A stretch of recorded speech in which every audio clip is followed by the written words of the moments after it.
जी। अर्चना जी। श्री हरिवंश महाराज जी आपकी जो बनारस की ठसक थी उसमें आपको वृंदावन ठाकुरानी का प्रेम मिल गया, तो महाराज जी आपको नहीं लगता ये बेजोड़ हो गया? मतलब ऐसा कैसे बेजोड़ हो गया? इसका बेजोड़ में नहीं हुआ। अलग सी धारा बहा दी। नहीं, बिल्कुल नहीं हुई। गंगाधर गोरे है ना, कर्पूर गौरम। प्रियाजू कैसे है? गोरी है ना, तो बस धारा तो धारा मिल गई। वो धारा चली और राधा में आ गई। धारा का उल्टा क्या होता है? तो बस बेजोड़ कैसे हो गया? वही धारा, वही जा पर कृपा न करे पुरारी, सो न पाओ मुनि भक्त हमारी। जिस पर भगवान शंकर की असीम कृपा नहीं, वो श्री प्रिया प्रीतम का प्रेम रस प्राप्त नहीं कर सकता। नरसिंह मेहता जी पर भी भगवान शंकर की कृपा पर भी, बड़े बड़े पर भगवान शंकर की कृपा से ही हरि भक्ति प्राप्त होती है। इसलिए बेजोड़ नहीं है तो सही जोड़ है, भगवान की कृपा से ही तो भक्ति प्राप्त होती है। बेजोड़ मतलब बहुत अच्छा, अच्छे से ऊपर। हाँ ऐसा, हाँ ये हाँ, मतलब शिव और क्योंकि अपने भगवान शंकर से कुछ मांगा ही नहीं, अच्छा से दे दिया। कैसा होगा वृंदावन, चलो वृंदावन, चलो रास दिखो, तो ये उन्होंने किया। नहीं तो हम तो केवल अनन्य भाव से भगवान शिव की उपासना, और ना हमें मोक्ष की चाह, ना कोई चाह नहीं, केवल उपासना। तो उन्होंने उपासना कफल उपासना दे दिया, प्रिया प्रीतम की उपासना दे दी, काशी से ट्रांसफर कर दिया वृंदावन। ये उन्हीं का खेल है, उन्हीं की कृपा है। महाराज जी आप कह रहे हैं कि आप आर्मी में न्याय के पद पे कार्यरत हैं, जिसमें मतलब अनुशासन के। महाराज जी कभी कभी ऐसे केस आते हैं जिनके एविडेंस को देखने और सुनना पड़ता है, तो महाराज जी कभी कभी कुछ चीजें ऐसी गलत होती हैं जिसका मन पर बहुत बुरा प्रभाव पड़ता है, फिर मन में गिलानी होती है, वो गलत मतलब आप होती है। नहीं, गिलानी तो नहीं आपको होनी चाहिए, क्योंकि आपने कोई गलत तो कार्य किया नहीं। मुझे उसमें ऐसी एविडेंस होती है जो मतलब जो आप निषेध करते हैं, आज के जिस तरह की ऑफेंसेस हो रही है उस तरह की एविडेंस होती है, उसको देखना पड़ता है, बार बार देख के उसके हिसाब से उसका चार्ज बनाना पड़ता है और फिर उसका आगे का निर्णय लेना पड़ता है। तो इसमें वीर बनकर के, इसमें वीरता अंदर धारण करते हुए, बिल्कुल कठोर हृदय रखते हुए निर्णय करना चाहिए। उसमें बिल्कुल नहीं। 3 प्रकार की भगवान की लीलाएं हो रही, सात्विक लीला, राजसिक लीला, तामसिक लीला, मानुषिक लीला, राक्षसी लीला, दैवी लीला। तो जब राक्षसी लीला का निर्णय करना हो तो उस समय कठोर हृदय होना चाहिए, बिल्कुल नहीं। अपने अंदर कोई दया होनी चाहिए। तो जैसा कर्म करता, देखो भगवान तो सब कितने दयालु है, लेकिन देख रहे हो ना, जब कर्म का भोग देते हैं तो बिल्कुल दया नहीं, बिल्कुल दया नहीं, बिल्कुल परिपक्व होना चाहिए। उस समय बिल्कुल तुम्हारे अंदर दया नहीं, कोई गिलानी नहीं, एक अंदर और जोश होना चाहिए और उसको उचित। गुरुजी ऐसा लगता है कि आपकी वाणी सुनते कि कहीं मैं कोई अपराध तो नहीं करूं, बार बार देखना पड़ता है, इसलिए नहीं, बिल्कुल अपराध नहीं। वो तो आपका कर्तव्य कर्म है, और कर्तव्य कर्म करने के लिए भगवान ने आदेश किया है, इसलिए वो अपराध नहीं, वो आपकी पूजा है। बिल्कुल निर्दोष होकर के आप कीजिए। विपुल सिंह जी। राधे राधे महाराज जी। महाराज जी जो होना है वो होता है, अच्छे के लिए होता है, फिर भी मन में घबराहट और असंतुष्टि क्यों रहती है? हमेशा नेगेटिव ही क्यों लगता रहता है? भगवान की शरणागति न होने के कारण। उस अविनाशी सच्चिदानंद परम समर्थ सर्वशक्तिशाली भगवान का आश्रय न होने के कारण हमारे अंदर संशय बना रहता है, भय बना रहता है, चिंता बनी रहती है, उद्विग्नता रहती है। इसका विनाश ही होता है भगवान की शरणागति से। जब भगवान की शरण में होते हैं तो निर्भयता आती, निश्चिंतता आती, निशोकता आती, संशय नष्ट हो जाते हैं, विपरीत भावनाएं नष्ट हो जाती हैं, जो निगेटिव भावनाएं हैं वो नष्ट हो जाती हैं। इसलिए भगवान की शरण में हो, नाम जप करो, आप देखो खुद आपको लाभ। नाम जप करोगे उतना ही आपको लाभ मिलेगा। भगवान बड़े करुणामय हैं। हाँ, बिना भगवान के जुड़े हमारे फिर कर्मों का केवल हिसाब रहता है, शुभ और अशुभ। नए प्रारब्ध की रचना भजन कर देता है, इसलिए भजन बहुत जरूरी है। बारी मथिंद्र से, चिंता शोक भय से मुक्त होना है तो भगवान का भजन करो। चाहे पानी मथने से घी निकल आवे, बालू पेरने से तेल निकल आवे, असंभव, लेकिन यह भी संभव हो सकता है। पर बिना भगवान का भजन किए इस माया से मुक्त नहीं हो सकते, इसलिए भजन करो, नाम जप करो। विशाल जी, दाऊ जी, मथुरा से। सोनिया जी। राधे राधे महाराज जी। महाराज जी राधा रानी की कृपा से एक समाज सेविका हूँ और काफी सारे जने जुड़े हैं, कह रहे हैं कि हम सेवा करते हैं। इनका प्रश्न है कि मैं जो सेवा यहाँ करती हूँ किसी सेवक ब्रिजवासी को भेज देती हूँ, अगर सेवा में कोई त्रुटि रह जाए, गलती हो तो उसका दोष मुझे लगेगा? लगेगा। 3 को बराबर फल मिलता है, चाहे वो पाप का हो या पुण्य का हो। प्रेरक, कर्ता, अनुमोदन।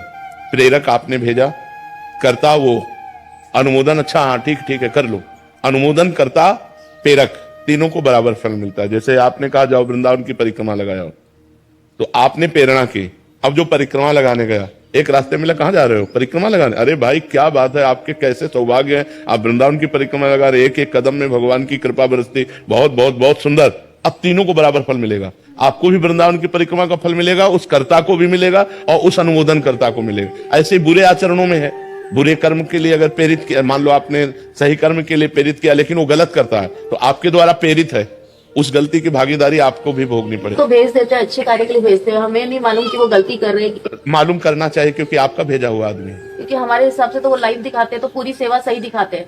हाँ, अगर आपको पॉइंट बाय पॉइंट आपका सही है तो फिर आप बच जाएंगी, वो भोगेगा। लेकिन ये बात देखनी है कि आपका वो विश्वसनीय आदमी होना चाहिए, आपके द्वारा परीक्षा किया हुआ आदमी होना चाहिए, आपके द्वारा बिल्कुल निश्चित किया हुआ आदमी है कि ये आदमी गलत नहीं कर सकता, ये आपका विश्वास है। इसके बाद वो गलत करता है तो फिर वो भोगेगा। आप हर पॉइंट पर नजर रखिए। तो हम तो जिसने सेवा भेजी है उसको लाइव कर देते हैं, उसके साथ जोड़ देते हैं, वो अपनी सेवा खुद स्वयं देखते रहते हैं। बिल्कुल बिल्कुल।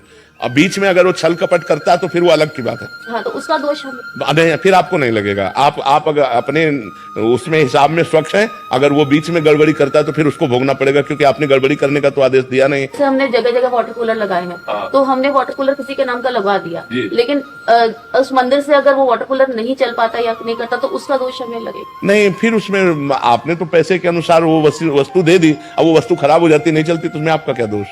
लेकिन आपके द्वारा अच्छी नई वस्तु देनी चाहिए, तो जब वो नहीं चल, कभी कभी ऐसा होता मशीनरी नहीं चलती है, तो फिर उसमें आपका क्या दोष। अब आप दूसरी कोशिश कीजिए कि दूसरा कोई मिले तो दूसरी वस्तु रखवा दीजिए, ऐसा है। विनीत मौर्य जी पुणे से। राधे राधे महाराज जी। महाराज जी, आप कह रहे हैं कि आप बहुत सारे भक्तजन आपके दर्शन करने और अपना प्रेम और स्नेह व्यक्त करने यहाँ आते हैं, आपका पूछ नहीं पाते, यहाँ अपनी बात आपके तक पहुंचा नहीं पाते, और अंदर से रहता है कि महाराज जी के लिए महामृत्युंजय जप करें। अब तो महाराज जी क्या इधर बैठ के करें या कहीं भी कर सकते हैं? वैसे हमारी प्रार्थना है कि हम लाडली जी के जिलाए जी रहे हैं, ये तो आपकी सद्भावना है, प्रणाम है आपकी सद्भावना को, पर हमें किसी सपोर्ट की जरूरत नहीं है, क्योंकि हम बहुत बड़े मालिक से जी रहे हैं। हमारी मालिक है लाडली जू, श्यामा जू। जिस दिन तक उनको यहाँ हमको बुलवाना है उस दिन तक हमारा बाल बांका भी नहीं होगा, और जिस दिन उनको बुलाना है तो हजारों महामृत्युंजय बैठा लीजिए, वो चट्ट बुला लेगी अपने पास। तो हमें लगता है आप लोगों की सद्भावनाएं हैं, और इन्हीं सद्भावनाओं से लाडली जो हम पर कृपा कर रही, पर हमें आवश्यकता नहीं है। हमें लगता है कि हमारी लाडली जो ही हमारी पर्याप्त है, वही रक्षा कर रही है। तो आप लोग जो सद्भावना करें कि मैं महामृत्युंजय जप करूं और वो सब करके बाबा को दे दूं जिससे बाबा जीवित रहे, तो असंभव, क्योंकि हम बहुत बड़ी सत्ता से जुड़े हुए हैं, हम लाडली लाल से जुड़े हुए हैं। वो हमें जब तक रखना चाहते हैं तब तक हमारी श्वास रुकेगी नहीं, और जिस दिन वो हमारी श्वास को पूरा कर देंगे उस दिन कोई रोक नहीं सकता, ये पक्की बात है। ठीक है ना? हाँ, आपका प्यार बहुत हृदय से स्वीकार है। जया जी गुरुग्राम से। राधे राधे।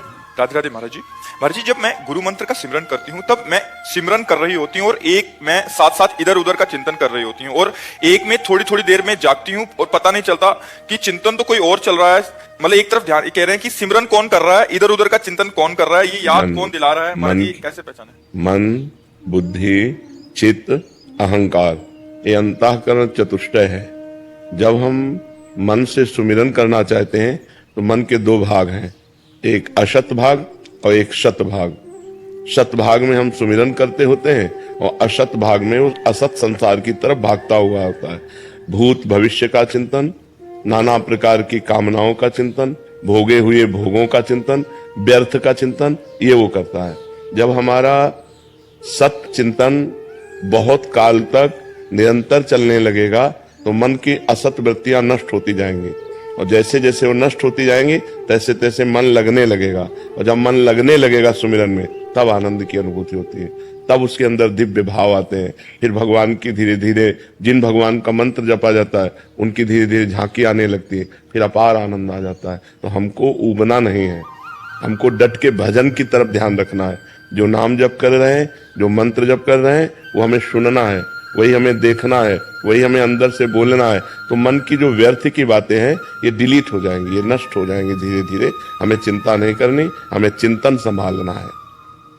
विनीत शुक्ला जी काशी से। राधा वल्लभ श्री हरिवंश। श्री हरिवंश महाराज जी। महाराज जी, निरंतर सत्संग सुनने से नाम की महिमा का पता चला और निरंतर नाम जप का अभ्यास प्रारंभ कर दिया। महाराज जी, नाम का निरंतर अभ्यास करने के उपरांत जब भी कुछ समय का भी नाम छूटता है तो भारी अपराध का बोध होता है, मन अत्यंत व्याकुल होता है, और कि संसार ऐसा कौन सा कार्य है जिसके कारण नाम में अंतराय आया, क्योंकि संसार में सब कुछ नाशवान है, जैसे कि सत्संग से पता चला।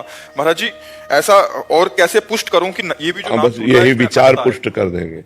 ये जो विचार है कि कौन सा ऐसा लाभ है जो नाम से बढ़कर है, कौन सा ऐसा कार्य है जो नाम से बढ़कर, आखिरकार मरने पर सब कुछ यहीं छूट जाएगा। सत्य वस्तु तो नाम है। जब नाम में महत्व बुद्धि आ जाएगी, जैसे हमें भोजन में महत्व बुद्धि हुई तो जहां अच्छा भोजन आया वह नाम छूट जाएगा। हमें जिस भोग में महत्व बुद्धि हुई, जब वो भोग का संयोग आएगा तो नाम छूट जाएगा। हमें रुपये में महत्व बुद्धि हुई तो रुपये का संयोग जब आएगा तो नाम छूट जाएगा। जब हमारे विचार में नाम से बढ़कर कोई वस्तु न रह जाए तो फिर नाम नहीं छूटेगा। हमारा जो अंदर का विचार है वही नाम छोड़ता है। विचार में जाए अच्छा भोजन हम पाने में लगे तो नाम छूट गया, हम जिस भोग को भोगने में लगे नाम छूट गया। तो जब हमारे अंदर ये महत्व बुद्धि आ जाए, भागवत में लिखा हुआ है एकादश स्कंद में कि त्रिभुवन की राज्य लक्ष्मी देने पर भी एक पल के लिए भगवान का नाम न छोड़े, वो महाभागवत है। त्रिभुवन की राज्य लक्ष्मी दे छोड़े, अगर हमें राज्य लक्ष्मी मिलती है तो मरने के बाद वो छूट ही तो जाएगी, तो उसका महत्व क्या रहा। मतलब हम कह रहे 100 अरब रुपया तुम्हारे नाम जपा, लेकिन 1 रुपया भी तो नहीं ले जा सकते। जब मरोगे तो 1 रुपया भी नहीं ले जाओगे। और आपने 10,000 नाम जप किए तो उसमें एक भी कम नहीं होगा। 10,000 के 10,000, चाहे जिस जन्म में आप जहां योनि में जाओगे वो आपका उत्थान करेंगे, वो आपका मंगल करेंगे। मान लो हमारे किसी कर्म से, पूर्व के कर्म से हमें अन्य योनि में जाना पड़े, तो ऐसी सुंदर व्यवस्था रहेगी, ऐसी भागवतिक व्यवस्था रहेगी तो उसका जीवन मंगलमय हो जाएगा। नाम आपका परिणाम सुधारता है, जितना नाम जप करोगे उतना परिणाम आपका मंगलमय रहेगा। बाबा प्रारंभिक में अंतराल आता था तो इतनी बेचैनी नहीं होती जितना जैसे जैसे समय बीत रहा है। अंतःकरण पवित्र होता ना। देखो अभी तो आप रोते नहीं हो, रोना आने लगेगा, मतलब ऐसा लगेगा क्या करूं, ऐसा क्यों हो गया।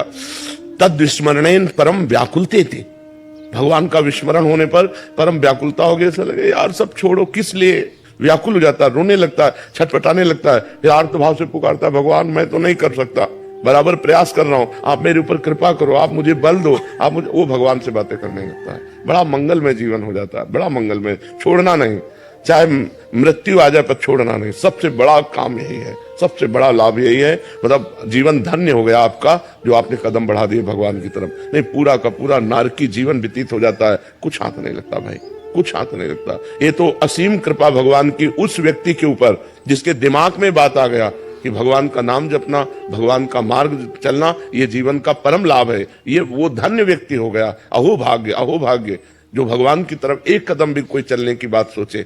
आपके अंदर भगवान नाम के प्रति प्रीता बढ़ रही, ये भगवान की असीम कृपा है, असीम कृपा है। निधि श्रीवास्तव जी, महाराज जी, अगर श्री वृंदावन धाम में शरीर छूटने पर भगवत प्राप्ति हो जाती है तो संपूर्ण 84 कोष में भी वृंदावन के जैसा ही फल मिलेगा। और कोई ब्रिजवासी अगर कोई शरीर छोड़ता है तो उसको उसकी क्या 84 कोष भूमि श्री कृष्णमय है, पर उसमें मुकुट 84 कोष है समस्त तीर्थों का, समस्त पुरियों का।